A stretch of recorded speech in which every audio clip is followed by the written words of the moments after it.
북한 배후 해킹 조직이 스마트폰과 PC를 원격으로 조정해서 주요 데이터를 삭제하고 악성 파일을 유포한 정황이 드러났습니다. 한편 미국과 중국의 관세 부과 등 무역 갈등이 오늘부터 휴전 상태에 들어갔는데요.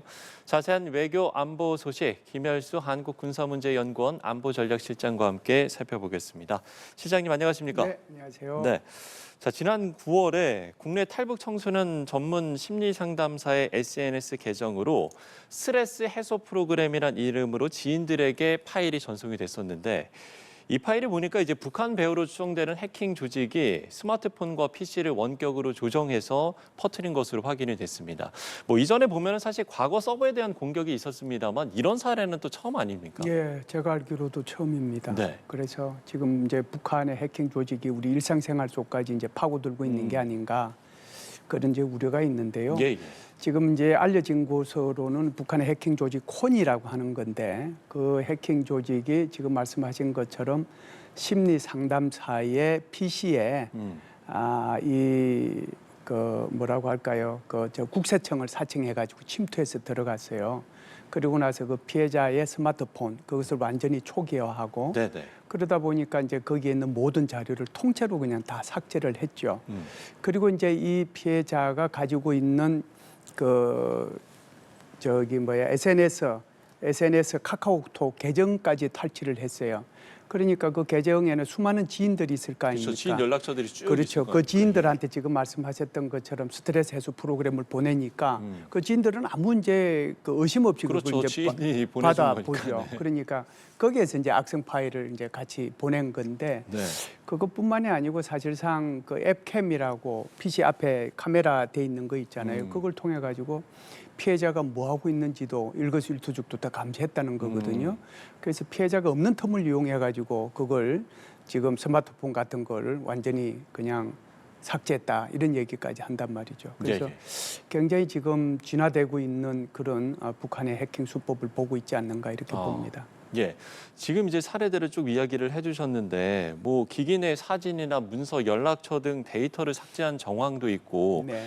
그러면 이게 이제 북한의 어떤 해킹 기술이 점점 고도화되고 있다 이렇게 봐야 되는 겁니까? 그렇죠. 이제 북한이 본격적으로 우리 이제 사이버 위협을 이제 하기 시작한 거는 2000년대부터라고 볼 수가 있는데요. 네네. 2000년대 초중반까지는 주로 분산 서비스 거부 공격, 디도스라고 우리가 얘기하잖아요. 예. 그 디도스에 실험을 하고 기반을 구축하는 그런 시기였어요. 그러다가 이제 2000년대 후반부터 2010년대 초반까지 본격적으로 디도스 공격을 하는데 그게 이제 우리가 잘 알고 있는 것처럼 2009년도 7.7 디도스 공격 그리고 2011년도 3월 4일 날 있었던 디도스 공격 그 디도스 공격을 통해 가지고 정부기관 금융권 여기 완전히 웹사이트를 마비시켜 가지고 서비스가 아예 안 됐던 게 있잖아요. 그리고 이제 2010년대 중반으로 들어서면 이게 이제 더 진화를 해서 금융 해킹하고 웨어버리에 이제 집중을 하게 됩니다. 그래서 랜섬웨어 공격을 하는데 전 세계의 금융기관 그리고 가상화폐 거래소 여기에 이제 공격을 하죠. 그래서 장기간 잠복해가지고 엄밀하게 정보를 탈취하고 자금을 탈취하는 그런 방법으로 진화해 오다가 2010년대 후반부터 현재까지는 어떠냐면은 전방위적 공격이 일어나고 있어요. 그래서 국가안보 및 군사 정보를 탈취하고 첨단 기술을 탈취하고 가상화폐를 탈취하고 그래서 이제 여기서 더 나아가서 지금 말씀하신 것처럼 우리가 좀 전에 알아본 것처럼 지금 개인의 일상생활까지 침투해 들어오는 그런 식으로 지금 진화하고 있는 그런 상태다 이렇게 보죠. 예. 디도스 공격에서 금융 해킹 공격에서 또 이제는 개인 단말기 공격까지 정말 그렇죠. 북한의 해킹 기술이 고도화되고 있다 이렇게 이야기를 해주셨습니다. 앞서 이제 해킹 조직 코니를 이야기를 해주셨잖아요. 이게 이제 보니까 북한 정찰 총국 산하의 김숙희 여기와도 좀 연관이 되어 있는 것 같더라고요. 이 부분에 대해서 설명을 좀 자세하게 해주시면 좋을 것 같은데요. 김숙희도 그렇고 이제 APT 37이라고 하는 것도 네네. 그러는데 그러면은 지금은 이제 북한이 운영하고 있는 해킹 조직을 그냥 이제 라자루스를 빼더라도 그냥 여기에 김숙희가 있고 코니가 있고 APT 37이 있잖아요. 예. 그런데 코니는 주로 정보 외교 안보 분야에 이렇게 해킹을 이제 하는 그런 조직이고요. 네. 김숙희 같은 경우는 국정원 외교 안보 싱크탱크 학계, 언론 여기에 이제 침투하는 주로 임무를 수행하고 있고요.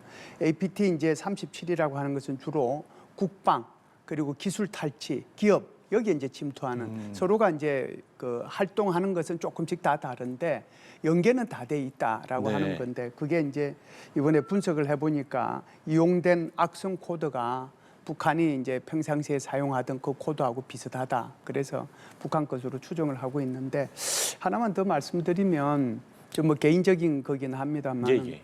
제가 한 달 전 정도에 한 3주에서 한 달 정도 됐습니다. 김숙희 공격을 받았어요.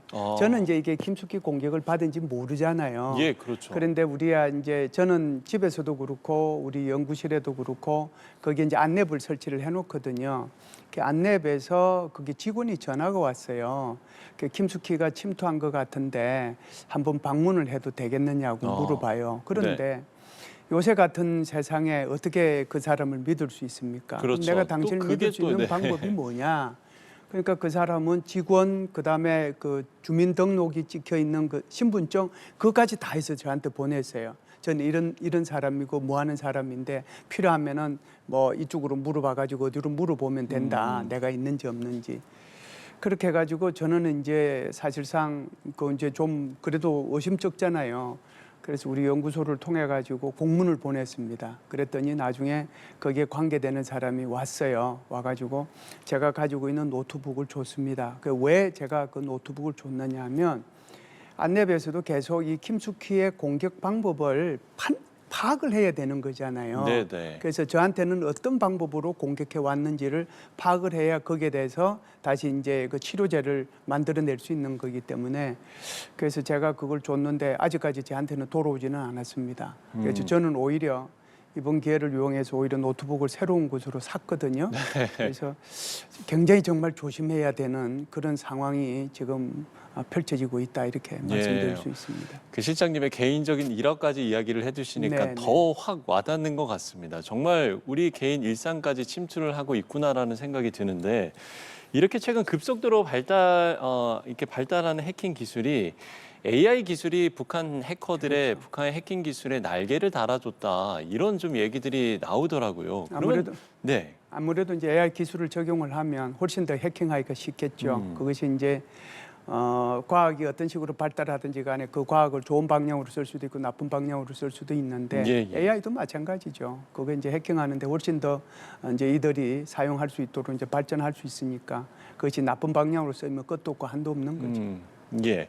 그러면 어떤 보완 대책이 좀 필요하다고 보세요? 이제 기업에서 하는 것은 뭐 여기서 논할 것은 아닌 것 같고요. 결국 이제 개인이 뭘 해야 되느냐 하는 건데 뭐 수없이 얘기 많이 들었을 거예요. 비번 자주 바꿔야 된다라고 하는 거고요. 두 번째는 2단계 인정이라고 그러는데 저는 2단계 인정을 항상 해왔어요. OTT라고 그러는데 On Time Password라고 하는 겁니다. 이거 딱 키면 바로 그냥 온타임 패스워드가 오거든요. 그래서 이거 받겠냐 안 받겠냐고 하면 그때 번호가 떠요. 그러니까 이중으로 사실상 보안을 강화하는 거죠. 그리고 세 번째는 아무래도 브라우저 비밀번호 자동 저장하는 거 자동 저장하겠습니까 이렇게 물어보잖아요. 그렇죠. 절대로 저장하면 안 된다는 거고요. 네 번째는 PC를 사용하지 않을 때는 전원을 차단해라. 그래서 저는 이게 말씀드린 3개까지는 잘했어요. 이게 결국은 제가 이제 여기 PC를 사용 안 할 때 여기 들어가는 거 이것만 이제 옆에 있는 선들만 여기에 빼놓지 이거 이제 PC 전체적으로 전원까지 차단은 잘 안 했거든요.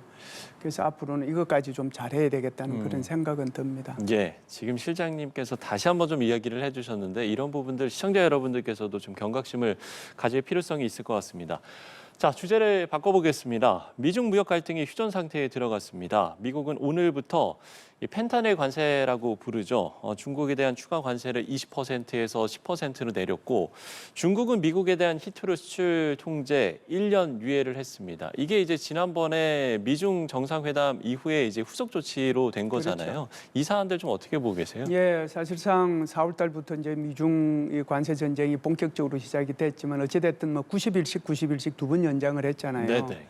그런데 이제 오늘부터는 이제 1년 연장을 했으니까 어떻게 보면은 3개월 단위 연장이 1년 단위로 연장이니까 굉장히 연장이 좀 많이 된 것 같은 그런 생각이 들죠.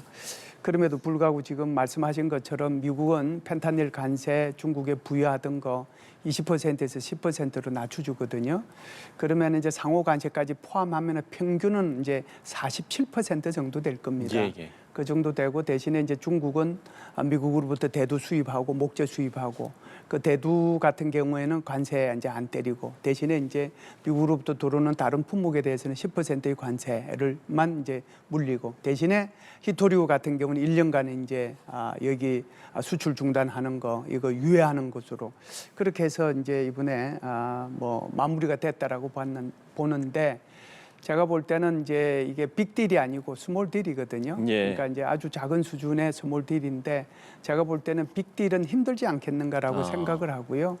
1년 동안에 지금 이제 이렇게 유예는 됐고 어떻게 보면은 관세 휴전이 되긴 했는데 그럼에도 불구하고 계속 티격태격하면서 1년을 가지 않겠는가 이런 생각은 합니다. 예, 빅딜은 힘들지 않겠느냐 이렇게 이야기를 해주셨는데 뭐 보면은 이제 중국도 여전히 히토류 통제권을 완전히 놓지 않고 있는 상황이고 미국 역시도 지금 AI 칩 통제 기술 제재는 계속되고 있는 거잖아요. 결국에는 이제 앞으로 또 무역 전쟁으로 다시 또 불붙을 가능성도 있는 거잖아요. 그럴 가능성은 이제 여전히 열려 있죠. 사실상 중국이 미국을 통제할 수 있는 유일한 수단은 히토류밖에 없거든요. 예.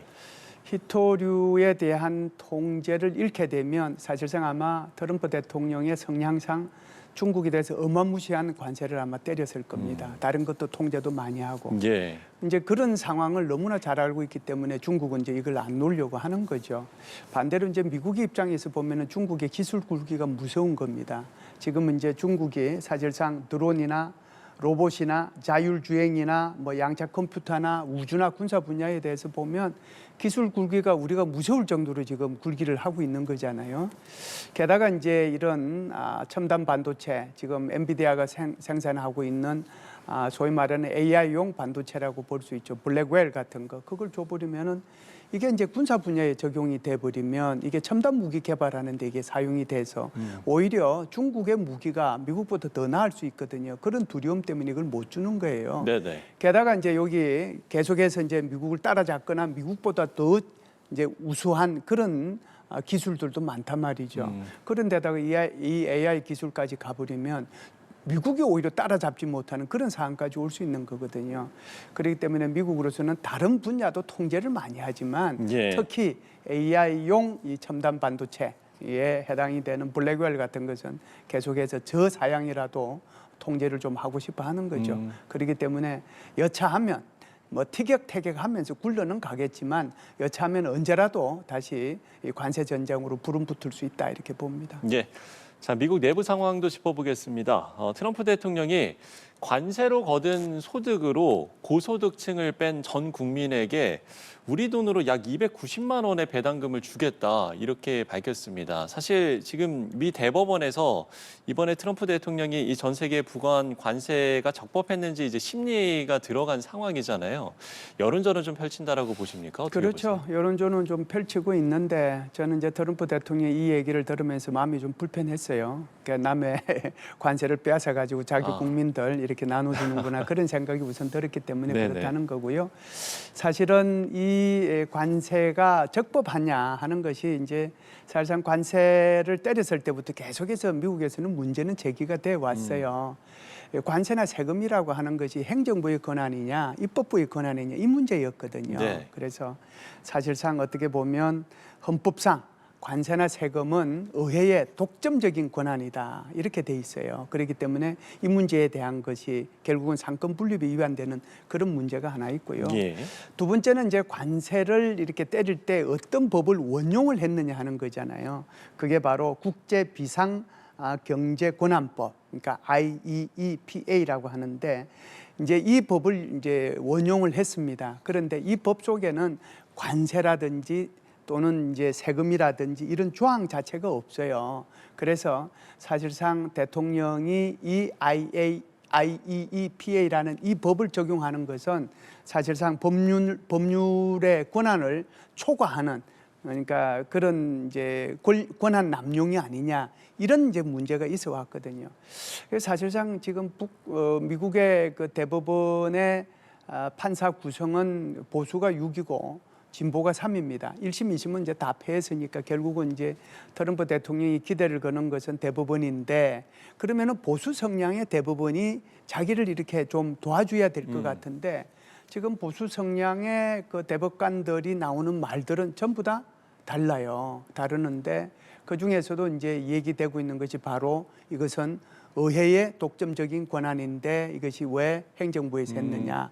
IEEPA라는 법 자체에 대한 권력 남용이 아니냐. 이게 한두 사람이 얘기하는 게 아니거든요. 예, 예. 그렇다라고 하면 이게 부결될 가능성도 있잖아요. 그러다 보니까 이제 이 트럼프 대통령으로서는 마지막 수단이죠. 아, 이거 뭐 이렇게 국민들한테 이 정도로 나눠줄 수 있으니까 대부분 니들도 좀 여기에 대해서 좀 봐주라. 그런 식으로 지금 여론전을 펼치고 있다 이렇게 봐야 되겠죠. 예. 그런가 하면 미국 내에서 지금 역사상 가장 긴 연방 셧다운이 41일째로 접어든 상황인데 지금 미 상원 전체회의에서 예산안 처리를 위한 첫 단계인 절차 표결이 실시돼서 찬성 60표, 반대 40표로 네네. 가결이 됐습니다. 이 사태는 좀 어떻게 보고 계세요? 셧다운 일반 사태는? 법률 같은 경우에는 이제 과반수잖아요. 네. 과반수인데 필리버스터를 종결시키기 위해서는 요게 60표 가. 상원 같은 경우에 5분의 3을 받아야 됩니다. 그러면은 5분의 3이면 60표잖아요. 네네. 이게 지금 41일째 이제 계속 이렇게 길게 끌어왔던 이유도 바로 이제 민주당이 요구했던 것은 이 예산안에 오바마 케어 또는 빈민 지원 이것과 관련된 것을 넣어야 된다. 그리고 이제 공화당 같은 경우에는 거기에 국경과 관련된 거 그거 너무 많으니까 이거 이제 민주당 입장에서 이걸 빼서 그쪽으로 돌려야 된다. 이것 네. 가지고 첨예하게 붙어 왔던 거예요. 그러다 보니까 이제 사실상 이제 국민들도 굉장히 피곤해하고 공무원들도 많이 이제 쫓겨나고 실업률은 높아가고 이런 문제가 생기니까 아마 중도 성향의 민주당 의원들이 좀 생각을 달리했던 것 같아요. 그러면은 무슨 방법이 있느냐 하는 거잖아요. 그게 바로 임시 예산안이라고 하는 게 있어요. 네네. 그러면은 지금 쟁점이 되고 있는 것이 결국 오바마 케어와 케어. 관련되는 거잖아요. 그러면 이것만 빼고 요거는 다음에 우리가 논의하자. 나머지 것들만 통과시키자라고 하는 법안이 이제 상정이 된 거죠. 그러니까 이제 민주당 의원들도 한 8명 정도가 이제 넘어가서 결국 이제 60표가 됐는데 그러면은 이제 좋다. 요거는 이제 뒤에 이제 논의하자. 1월 31일 이전까지 논의하자. 그렇기 때문에 1월 31일 이전에 아마 이 문제는 또다시 아마 논의가 될 겁니다. 뭐 내일부터라도 당장 논의가 될 거고요. 어찌됐든 일단 상원에서는 통과가 됐잖아요. 예. 그럼 이게 끝났느냐? 아닙니다. 하원에서 다시 이걸 승인을 해야 되고요. 그리고 이제 대통령이야 뭐 서명이 남아있지만 대통령은 당연히 서명할 거기 때문에 일단 큰 고비는 넘겨서 아마 셧다운 사태는 종결되는 과정으로 가고 있지 않는가 이렇게 봅니다. 네, 미국의 셧다운 사태까지 짚어봤습니다. 김열수 한국군사문제연구원 안보전략실장과 이야기 나눠봤습니다. 실장님 오늘 말씀 고맙습니다.